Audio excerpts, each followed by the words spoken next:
means that we can use the web for...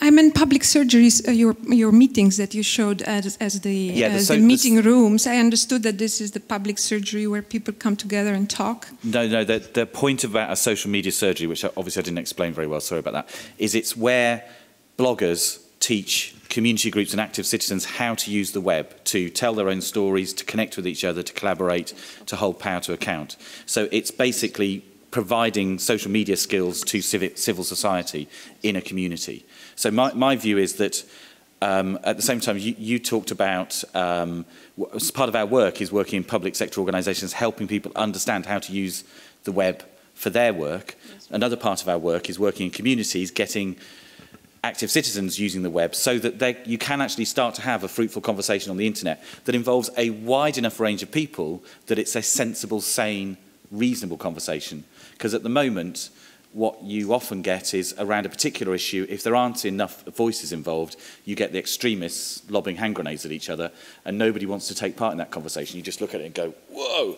So broadening the range of people who are using the web for civic things is what we're about. What does that lead to? Well, I think it's really interesting because I think if we think about what does that change in terms of existing processes, I think we're often disappointed. It doesn't necessarily mean more people go to ward support meetings. It certainly doesn't mean that more people influence policy because the policy process isn't yet designed to be influenced by people. It's designed to be influenced by a constrained consultation process and not even that. So what it does do is allow more people to make things happen in their own way. It gives more power to the elbow of the militant optimists, if you know what I mean.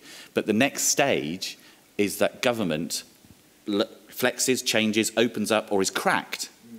Yeah, it's how to connect those two processes that are actually parallel at the moment, even though we use Next Hamburg sessions or you use social media, but we have this very similar effect that is, they are not in any way connected, the governmental processes and decision making, and then the citizens building the community, which is very nice, but still they need to, exactly, the point is then how to connect those two processes or interconnect those two communities. And one last thought from me, sorry, is just as we learn to connect those things, actually what will happen is mainstream politics will start to change anyway. We will reconstruct our democracy. So two things are going to happen at the same time.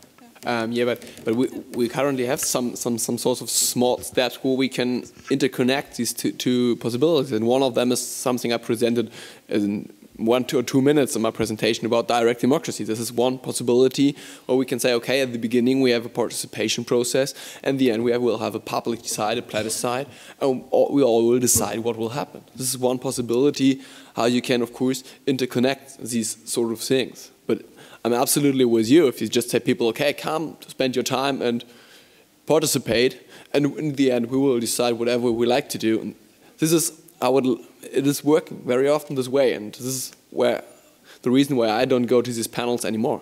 So we really have to sort of bring them together, and direct democracy, of course, is one way. Okay. We've got one more question from John. Just before we take that, I'll remind you that there's information in your packs about the next part of the program, which is during the lunch break. So there's the buffet, which is in about 5 minutes.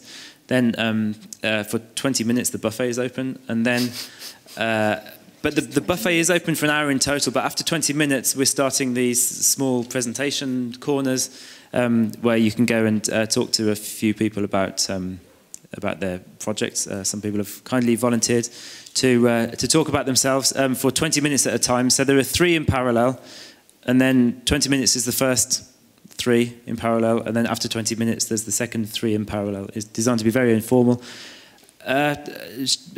So I'll ask you to, people who are going to be presenting, shall I just ask them to stand up and quickly say who they are? I can start with... Hi, my name is Ardam. I'm from Copenhagen, running a company called We Decide, and we help municipalities and political parties with engagement on both Facebook and on their websites. Thank you. And then we've got, I'll start with Anthony here then. And then Anthony Zaszewski from Democratic Society in the UK. We're doing a project in Brighton on neighbourhood engagement, which is called We Live Here, and we've been mapping the network of civic activism in the areas that we've been working, so I'm going to be talking a bit about that, and hopefully learning about lots of other things too.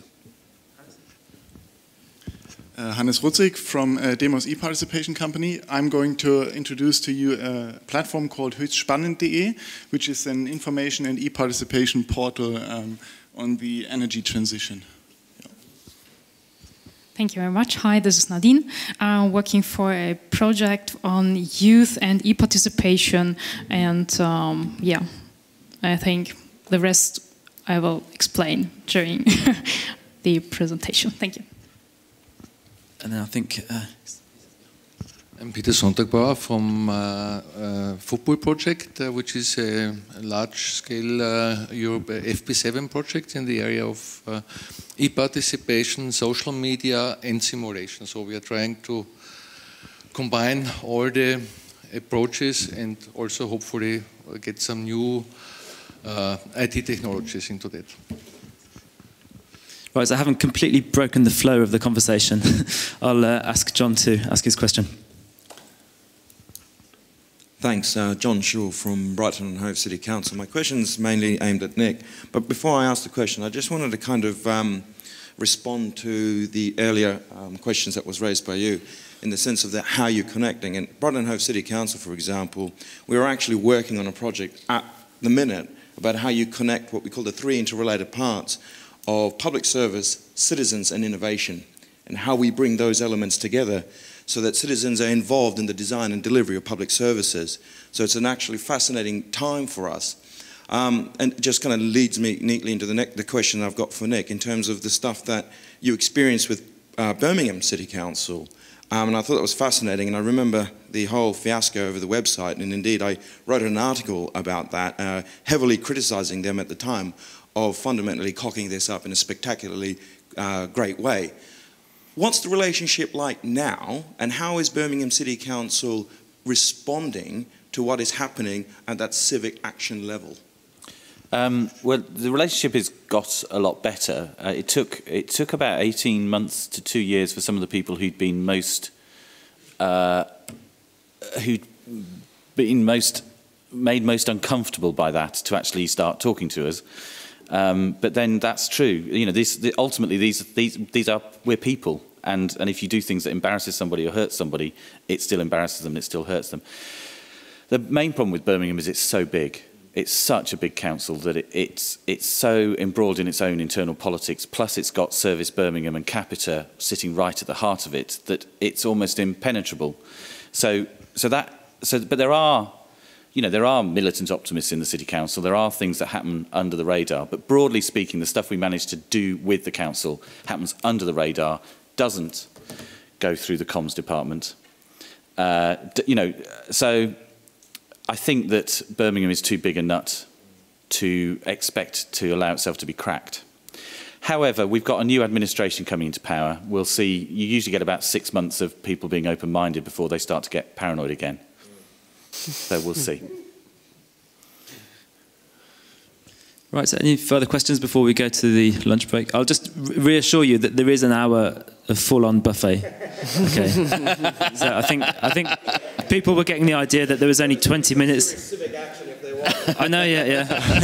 You think now they got more time for questions or what? Sorry? Now we got more time for questions because the buffet will be open in 1 hour, so feel free. No, for an hour, a whole hour. So I didn't want people thinking that'd be cut down to 20 minutes buffet. That would be awful. But right. So anyway, the buffet is downstairs in the area where we all came in the reception area. Just a big thanks to Nick, Daniel, and Cynthia. That was a really interesting discussion and.